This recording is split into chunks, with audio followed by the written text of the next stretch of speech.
तंत्र वास्तव में जो कुंडली के दोष होते हैं उनको खत्म करता है या फिर उनके असर को प्रभावित करता है? जो उनका असर होता है उसको प्रभावित कर देते हैं, ताकि जो विघ्न आपके मन में चल रहे होते हैं उनको समाप्त कर देते हैं।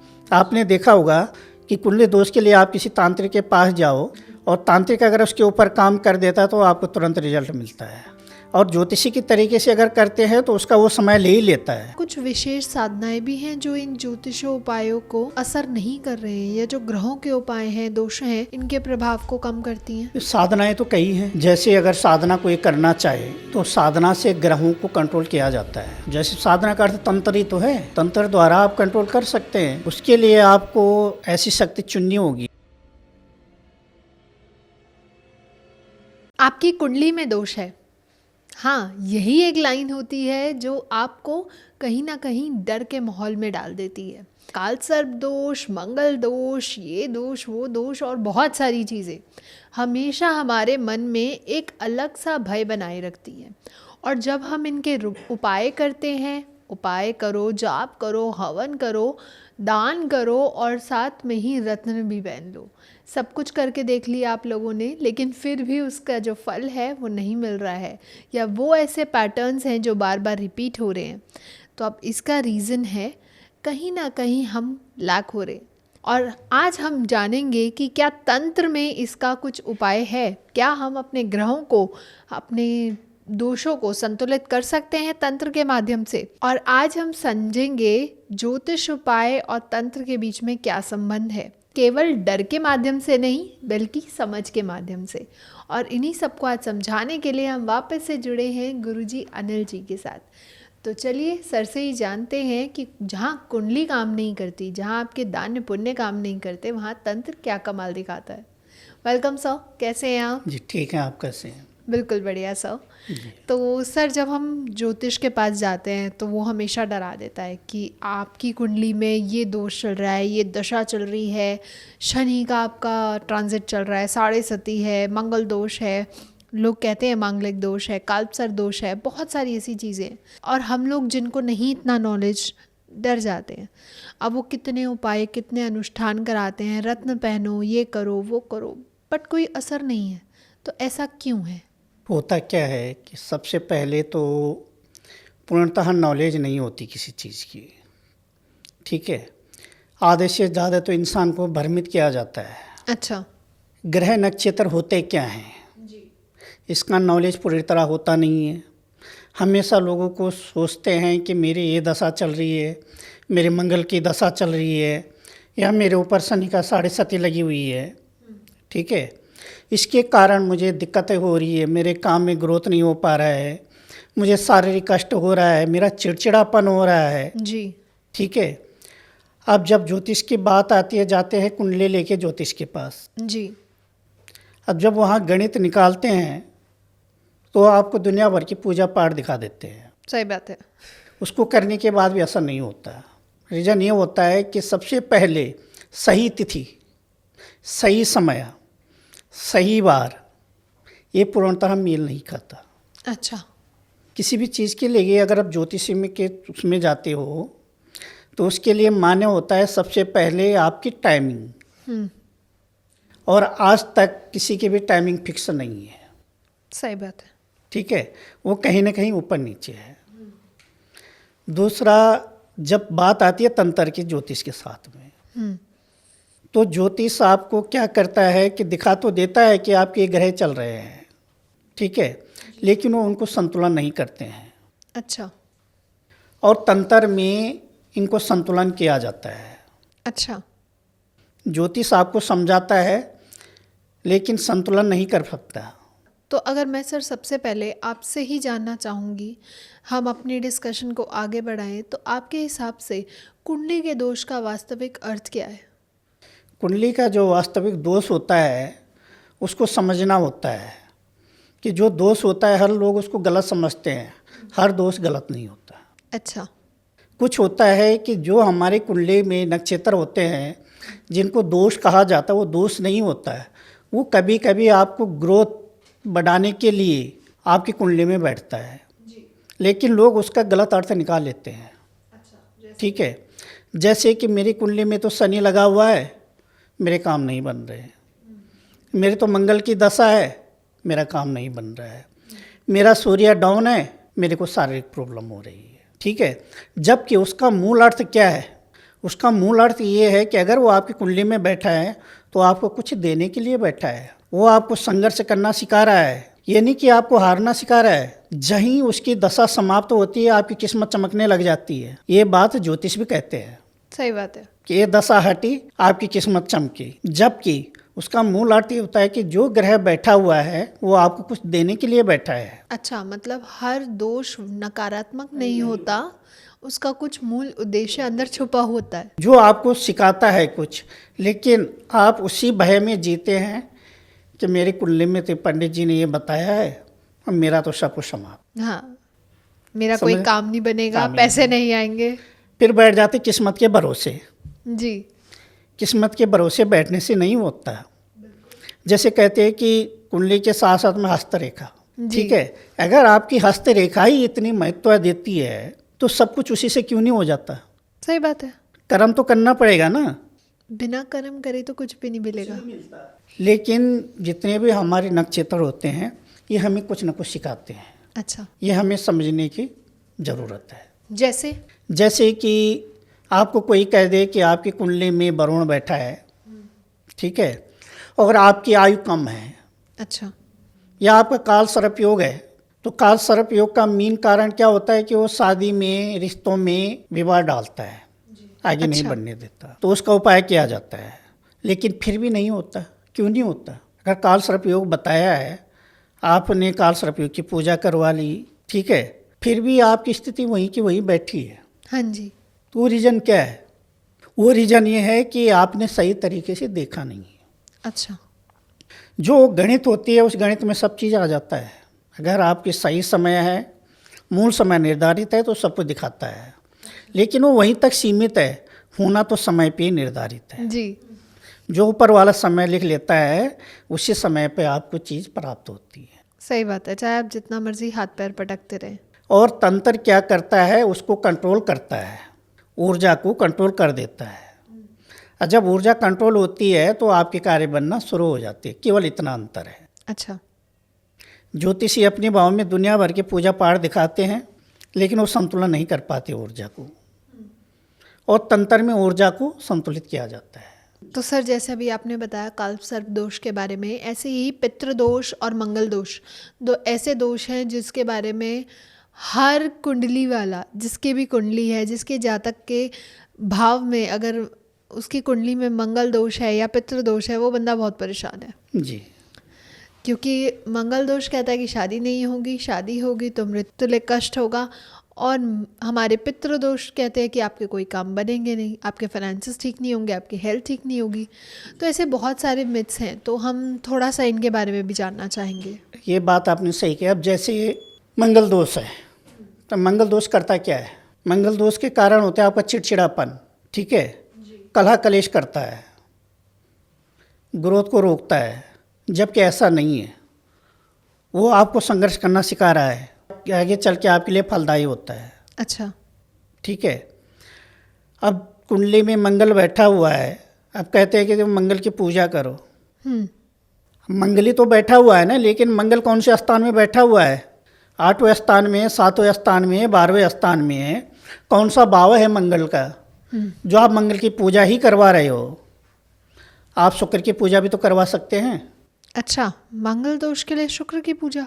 मैं वही तो उदाहरण दे रहा हूँ कि मैं अधिकतर ये सुनता आ रहा हूँ कि मंगल दोष चल रहा है, आप मंगल की पूजा करो। लेकिन वो कौन सी गणित है कि मंगल के लिए खाली? मंगल जी तो हनुमान जी का भी दिन है, समझ रहे हो? अगर आपका मंगल दोष चल रहा है, सीधी सी बात है हनुमान जी का दोष चल रहा है, ठीक है, तो आपको चिड़चिड़ापन हो रहा है, कलह कलेश बढ़ रहा है, कामों में रुकावटें आ रही है, तो ये कहीं ना कहीं मंगल दोष के साथ साथ आपके सिखाता है ग्रह दोष कि आप आगे बढ़ के इसका फल अच्छा मिलेगा। अच्छा, ये आपके लिए गलत नहीं है। जहाँ कि हर पंडित ज्योतिष यही कहता है कि आपके लिए नुकसानदायक है। इतने साल के बीच में आपके साथ कुछ ना कुछ घटना घटेगी, लेकिन उस घटना से आपको मिलेगा क्या वो कोई नहीं बताता। सही बात है। अगर आज आपको थोड़ी सी ठोकर लग गई, लेकिन वो ठोकर आपको आगे चल के बहुत कुछ सिखा देती है। बिल्कुल सही। कुछ नहीं तो कम से कम ज़मीन में नज़र डाल के चलाना सिखा देगा। तो पूर्णतः से क्या होता है कि उसकी जानकारी किसी को होती नहीं जो दे दे, केवल भ्रमित करते हैं। और तंत्र में क्या होता है कि उसको कंट्रोल किया जाता है। अच्छा, उसको ऊर्जा को कंट्रोल किया जाता है। कैसे? उसकी जैसे पूजा बताई जाती है या की जाती है कि जिससे कि आपका ये दोष जैसे 6 महीने के लिए है, 1.5 साल के लिए है, तो उसको पहले ही समेटा जाता है। अच्छा। अब बात आती है पितृदोष की। पितृदोष कुंडली में ही क्यों है? हाँ जी। पितृदोष तो ऐसे परिवार में भी तो होता है। हाँ। कई जगह होता है कि पूरे परिवार के पितृदोष चल रहा है जिसके कारण काम नहीं बन रहे हैं। कभी भी आपने देखा होगा परिवार में एक की तबीयत खराब होती है या एक बंदा परेशान होता है तो पूरा परिवार परेशान होता है। तो क्या सबके ग्रहों में ही कुंडली पितृदोष चल रहा है? नहीं, सबकी तो नहीं चल रहा है ना, लेकिन एक के पीछे पूरा परिवार परेशान है। वो तो है ही। तो जो कुंडली में पितृदोष है उतना माने नहीं रखता है, वो कुछ दिन के लिए आता है, उतने में सिमट जाता है। अच्छा। ठीक है, वो ज़्यादा 6 महीने 3 महीने का उसका भाव होता है, उतने में वो सिमट जाता है। लेकिन जो रियली में पितृदोष होता है वो आपको काफ़ी लंबा खींच जाता है। जब तक आप उसका पूर्णता से निवारण नहीं करोगे तब तक वो चलता रहेगा। सही बात है।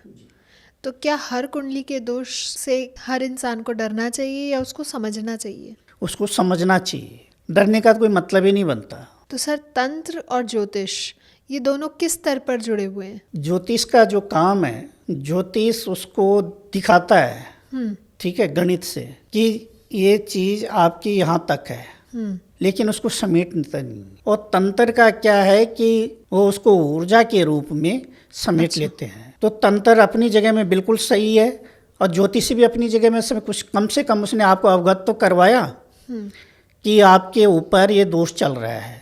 आराम ना आना वो तो बात की बात है, लेकिन कम से कम दिखाए तो सही। तो वो अपनी जगह में बिल्कुल सही है और तंत्र भी अपनी जगह में सही है, डिफेक्ट कुछ नहीं है। अच्छा, तो तंत्र वास्तव में जो कुंडली के दोष होते हैं उनको ख़त्म करता है या फिर उनके असर को प्रभावित करता है? जो उनका असर होता है उसको प्रभावित कर देते हैं, ताकि जो विघ्न आपके मन में चल रहे होते हैं उनको समाप्त कर देते हैं। आपने देखा होगा कि कुंडली दोष के लिए आप किसी तांत्रिक के पास जाओ जी, और तांत्रिक अगर उसके ऊपर काम कर देता है तो आपको तुरंत रिजल्ट मिलता है। हाँ जी। ठीक है, और ज्योतिषी की तरीके से अगर करते हैं तो उसका वो समय ले ही लेता है। बेशक 1 महीना कम हो जाए लेकिन अपना समय पूरा काटेगा। तो क्या हम तंत्र के प्रभाव से या तंत्र की मदद से जो ग्रहों के प्रभाव है उनको भी नियंत्रित कर सकते हैं? तंत्र से कर सकते हैं। अच्छा जी, उसके छोटे छोटे उपाय होते हैं, उससे कर सकते हैं। कुंडली के जो भाव होते हैं किसी ज्योतिष के हिसाब से, ज्योतिष भी इस चीज़ को अगर सही तरीके से समझाना चाहे तो उससे भी कंट्रोल होता है। अच्छा जी, तो जो तांत्रिक उपाय हैं वो नॉर्मल उपायों से कैसे अलग है? उसके लिए वो देखा जाता है कि किस तरीके का दोष चल रहा है। For example? तो जैसे मंगल का है, ठीक है, मंगल आपके 7वें स्थान में बैठा हुआ है जी और उसके कारण आपको प्रॉब्लम हो रही है। जी, तो आपको कुछ उपाय बताए जाते हैं कि जैसे आप मंगलवार को प्रसाद बांटो या हनुमान मंदिर में जाके चमेली का तेल, हनुमान जी का चोला, बूंदी के लड्डू इसको चढ़ाओ या सिंदूर चढ़ाओ, तो इससे आपके जो मांगलिक दोष है वो डाउन पड़ता है। अच्छा जी, तो क्या कुछ विशेष साधनाएं भी हैं जो इन ज्योतिषो उपायों को जो असर नहीं कर रहे हैं या जो ग्रहों के उपाय हैं, दोष हैं, इनके प्रभाव को कम करती हैं? साधनाएं तो कई हैं। अच्छा, जैसे अगर साधना कोई करना चाहे तो साधना से ग्रहों को कंट्रोल किया जाता है। जैसे साधना का अर्थ तंत्र ही तो है, तंत्र द्वारा आप कंट्रोल कर सकते हैं। अच्छा, उसके लिए आपको ऐसी शक्ति चुननी होगी जो आपके ग्रहों से रिलेटेड हो। जैसे कि माँ सरस्वती और माँ दुर्गा, इनकी साधनाओं से क्या होता है कि आपकी जो दृष्टि है वो इन चीज़ों को समझाने में सक्षम है। अच्छा, जी, तो क्या हर व्यक्ति को तांत्रिक उपाय करने चाहिए या विशेष कोई परिस्थिति होती है उसी में, या कोई पर्टिकुलर इंसान ही उसको कर सकता है? जब बात आती है ग्रह नक्षत्रों की तो एकदम से कोई उपाय नहीं करना चाहिए। अच्छा, क्योंकि वो आपको संघर्ष जो देने के लिए, जो जिसको आप कष्ट समझ रहे हो वो कष्ट नहीं है, अच्छा। ये चीज़ मैं बार बार कह रहा हूँ। उसको समझने का फेर है, उसमें समय आपका निर्धारित है। आप कुछ भी कर लो, इस समय के बीच में जिसने होना वो तो होके रहेगा। जो सीख उसे दे के जाना है, जिसके लिए वो आए हैं आए हैं, तो वो ठीक है। करेंगे। मान लो आप तांत्रिक के पास जाके उस चीज़ को कंट्रोल करवा देते हो, आगे चल के किसी ना किसी भाव में आप ये दोबारा एक्टिव होगा। अच्छा। ये भी बता रहा हूँ, क्योंकि वो बैठा है आपके नक्षत्र में, तो ऐसे तो नहीं बैठा है ना। वो आपको कुछ देने के लिए बैठा है, आपको उसको गलत प्रयोग करके उसको बंधन में डाल रहे हो अपने हित के लिए, जबकि वो बैठा आपके हित के लिए ही है। जी। वो आपके लिए गलत कभी नहीं करेगा। जहाँ आपको ठोकर लगनी है 100% में से 1% ठोकर तो आपको कहीं ना कहीं लगेगी ही लगेगी। बिल्कुल सही। ठीक है, तो इसमें ज़्यादा वो नहीं करना चाहिए। ओके। हाँ, अगर कोई ज़्यादा ही विकट परिस्थिति है कि जो पूरी कुंडली ये दर्शा रही है आपके ग्रह नक्षत्र कि आपका जीवन ही समाप्त होने वाला है, ठीक है, या आपकी ऐसी स्थितियाँ आनी उनकी जिसको कहते हैं रोड पे आना, तो फिर जाके इसका समाधान करवाओ। अच्छा। ग्रह के हिसाब से उसकी पूजा करो और ऑटोमेटिक शांत हो जाएंगे। जो कष्ट आने वाला है उसकी सीमा कम हो जाएगी। उसी सीमा को कम करने के लिए आप तांत्रिक के पास भी जाओगे तो ज्योतिष के पास भी जाओगे, सही तो बात उससे बढ़िया उसकी सेवा खुद ही कर लो। समझ रहे हो? जी। तो ऑटोमेटिक उसका समाप्त हो जाएगा। तो क्या बिना मार्गदर्शन के जो ये तांत्रिक उपाय हैं ये करने अनुचित हो सकते हैं? जी हाँ, जैसे कि मान लो आप ये शनि की 7.5 लगी है, ठीक है, और आपने यूट्यूब पे देखा या किसी किताब में देखा कि उड़द की दाल कर दो, तेल कर दो, ठीक है, या लड्डू चढ़ा दो, हाँ। ठीक है, या तांबे का सिक्का चढ़ा दो, लोहे का सिक्का चढ़ा दो, या कई कहते हैं कि घोड़े की नाल की अंगूठी बना के पहन लो, रिंग बना के पहन लो, ठीक है। लेकिन आपको क्या पता है कि आपका शनि कौन से स्थान में बैठा है? 7.5 में है कि ढैया में है, या 1.5 पे चल रहा है, या नॉर्मली आपकी खाली शनि लगा हुआ है? कौन सी दशा चल रही है आपकी? आप बिना जाने ही दवाइयाँ खाने लग जाओगे तो कहीं ना कहीं तो असर डालेगी ना। जी। तो इसलिए बिना मार्ग का, बिना जाने ये सब उपाय नहीं करने चाहिए। सर, लोग अक्सर ना सही जल्दी परिणाम चाहते हैं और इसी वजह से वो लोग तंत्र के पीछे भागते हैं, तो क्या ये सही है? देखो, ग्रहों के हिसाब से अगर तंत्र में आ रहे तो गलत है। तंत्र क्या दे देगा आपको इतनी जल्दी? क्योंकि आपके ग्रहों में तो चल रहा है ना, वो तो आपके भाग्य में लिखा हुआ है जी। कि ये चीज़ आपको झेलनी है।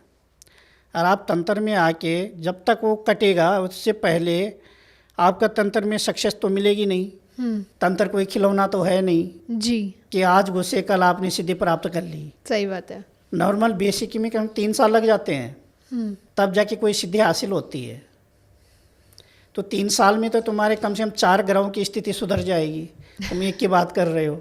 सही बात है सर। तो उससे बड़े उस चीज़ को समझो और उसके पीछे लगो, ऑटोमेटिक शांत हो जाएगी। जैसे मेरे पास एक कुंडली आई थी, अब उसकी कुंडली में टोटली सब कुछ ठीक था, लेकिन उसके ऊपर क्या था कि पितर दोष उनके घर में चल रहा था। अब ज्योतिषी ने उससे बताया कि तुम्हारे 8वें भाग में पितर दोष बैठा हुआ है। जी। ठीक है।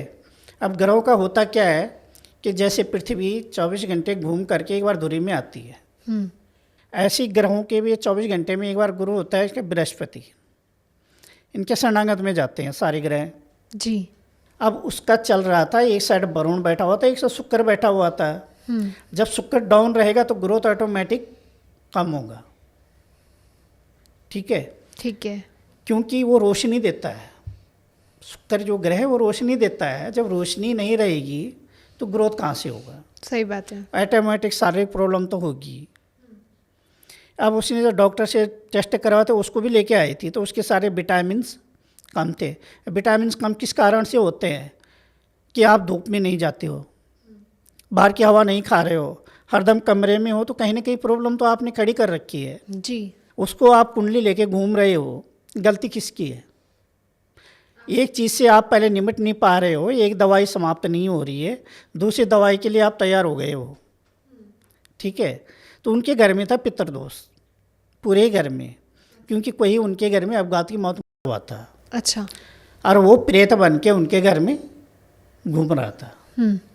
ठीक है। जब मैंने उसका पूरा जाना, नहीं इसमें तो इतनी दिक्कत है नहीं, तुम्हारी जो शारीरिक प्रॉब्लम है इसके कारण है। बोला मेरा पति भी ठीक नहीं है, मेरे ससुर भी ठीक नहीं है। मैंने कहा जो आप गात में तुम्हारा देवर गया हुआ है, ये सारा खेल तो उसका है, उसने सारे घर में उत्पात मचा रखा है। अच्छा, उसको सुधारो तो स्थिति ऑटोमेटिक सुधर जाएगी, इसको साइड करो। ठीक है। फिर जाके उन्होंने उस पर मनन किया, उस चीज़ का उपाय किया, फिर सारी स्थिति सुधर गई। अच्छा, तो इन चीज़ों में ज़्यादा वो नहीं करना चाहिए। तो मतलब सिर्फ बाहरी उपाय हर दोष के लिए सही नहीं है, प्रभावी नहीं है। अपने मन का परिवर्तन, अपने आंतरिक परिवर्तन भी सबसे ज़्यादा महत्वपूर्ण रख। क्योंकि किसी भी चीज़ को करने से पहले आपका भाव, आपका प्रेम, आपका समर्पण, ये कैसा है। सपोजली आप मेरे पास आ रहे हो, अगर आपका मेरे ऊपर विश्वास है और भरोसा है तो मैं जो बात आपके लिए बोलूँगा वो सत्य होगी। जी, ठीक है। और जब आपका भरोसा और विश्वास ही नहीं है तो मैं कितनी भी व्याख्या आपके पढ़ लूँ वो जीरो है। बिल्कुल सही। ठीक है ना। तो ये है। तो सर, यदि दोष कर्मों से जुड़े हुए हैं तो क्या हम तंत्र से अपने कर्मों को भी ठीक कर सकते हैं? कैसे करोगे? कर्म करके ही तो फल मिलता है। जी। आप तंत्र भी करोगे तो तंत्र के लिए भी तो कर्म करना पड़ेगा। बिना कर्म का तो कुछ है ही नहीं। सही बात है। जब तक कर्म नहीं होगा तो फल कहाँ से मिलेगा। सपोजली आज मैं आपके पास बैठा हूँ यहाँ पे, जी, जब मैंने कर्म किए है, मेहनत की है, तभी तो बैठा हुआ हूँ ना। सही बात है। तो तंत्र भी बिना मेहनत का नहीं मिलता, इसके लिए भी कर्म करने पड़ेंगे। कर्म प्रधान है जी। और कर्म करने के बाद फल मिलता है। तो सर, एक साधारण व्यक्ति कैसे समझे कि कब उसे तांत्रिक उपायों की ज़रूरत है और कब नहीं? अगर आपको नॉर्मली कोई ऐसी परेशानी है कि जैसे आपके हाथ में पैसा नहीं रुक रहा है, जी, ठीक है, आप कमा रहे हैं, आपके अंदर बरकत नहीं है, या आप करते करते थक जा रहे हो, तो सबसे पहले आप अपनी कुंडली की तरफ ध्यान दो, आप अपने ग्रहों की तरफ ध्यान दो। वहाँ से अगर आपको निवारण नहीं मिलता है जी, उसके बाद फिर आप तंत्र में आओ। लेकिन आओ तभी जब आपको लगे कि हाँ स्थिति बिगड़ती जा रही है। अच्छा, ये नहीं कि थोड़े सी कमाने वाला एक, ठीक है, खाने वाले 10, महंगाई इतनी है, ठीक है। अब एक आदमी के पीछे 10 आदमी पड़ेंगे तो कहीं ना कहीं माइंड तो डिस्टर्ब होगा। माइंड डिस्टर्ब होगा तो कलेश बढ़ेगा परिवार में। ठीक है। अगर उस चीज़ को लेके भी आप ये कहोगे कि बरगति नहीं है या परिवार में कलेश है तो मूर्खता है। सही बात है। सीमित चीज़ों को समझ करके ही इस लाइन में आगे आना चाहिए, चाहे ज्योतिषी में हो चाहे तंत्र में हो। लोग क्या करते हैं कि छोटी छोटी प्रॉब्लम लेके तंत्र में घुस जाते हैं या ज्योतिषी में घुस जाते हैं, लेकिन उस चीज़ को समझते नहीं हैं कि अगर हमारे साथ ये प्रॉब्लम हो रही है तो क्यों हो रही है। अच्छा, तो कैसे समझे कि कब हमें तंत्र की ज़रूरत है, कभी नहीं? जैसे कि मैंने बताया कि अभी आपकी रोजी रोटी में दिक्कत है, हाथ में पैसा नहीं रुक रहा है, या आपको बार बार शारीरिक प्रॉब्लम हो रही है, तो आप तब जाके किसी ज्योतिषी में या तंत्र में घुसे। अच्छा, इससे पहले नहीं। जब तक विकट स्थिति सामने नहीं आती और कोई रास्ता नज़र नहीं आता तब जाके घुसना चाहिए। अच्छा। ये नहीं कि आपको छोटी छोटी प्रॉब्लम्स हो रहे आप तंत्र में घुस रहे हो, या वो गलत है। बिल्कुल सही। क्योंकि अंधविश्वास नहीं करना है और अंधविश्वास में बैठना भी नहीं है। तो सर, अगर हम ज्योतिष को और तंत्र को एक साथ संबंध करके अपनाना चाहें तो वो क्या परिणाम दे सकता है? परिणाम दोनों भी अपनाते हो तो परिणाम वही आएगा जो आपके हाथ में है, जो आप चाहते हो। क्योंकि तंत्र भी गलत नहीं है, ज्योतिषी भी गलत नहीं है। ज्योतिषी भी आपको नज़र खोलता है, आपको दिखाता है, और तंत्र भी आपको दिखाता है। अच्छा, फर्क ये है कि ज्योतिषी दिखाता है और तंत्र ऊर्जा को रिजर्व कर देता है, उसको कंट्रोल कर देता है। ये फर्क है जी। तो सर, अंत में जो लोग अभी भी कुंडली को लेके बड़ा परेशान हैं, अपने दोषों को लेके परेशान हैं, तो उनको क्या एक ऐसा संदेश आप देना चाहेंगे? मैं उनको यही संदेश देना चाहता हूँ कि कुंडली और नक्षत्र के पीछे, ग्रह दोष के पीछे परेशान होने की ज़रूरत नहीं है। उनको समझने की कोशिश करें और कोशिश करने के बाद उसका सही उपचार ढूंढें जी, जो आपके लिए लाभदायक है। ओके। कभी भी किसी भी कुंडली में कोई दोष गलत नहीं होता, वो आपको सुधारने के लिए आया है, बस एक समझने का फेर है। समझने का फेर है। Okay, thank you so much sir, बहुत मज़ा आया आज आपसे बात करके एंड आई होप हम दोबारा ऐसे मिलेंगे। बहुत सारे ऐसे टॉपिक्स हैं जिनको हम और डिटेल में जानेंगे। तो अगर आप लोगों को भी पसंद आया हो तो लाइक कमेंट शेयर भर भर के करें, चैनल को ज़रूर सब्सक्राइब करें ताकि ऐसी और इन्फॉर्मेटिव वीडियोस हम आप लोगों के लिए टाइम टू टाइम लेके आ पाएँ। साथ में ही अगर अभी भी आपके कुछ प्रश्न रह गए हैं, आप कोई सुझाव देना चाहते हैं कि हम आगे किस बारे में बातचीत करें, तो आप नीचे कमेंट सेक्शन में हमें बता सकते हैं, हम आगे ज़रूर उन्हें कंसीडर करेंगे। तब तक के लिए stay happy, stay safe. Thank you so much. Thank you sir. धन्यवाद।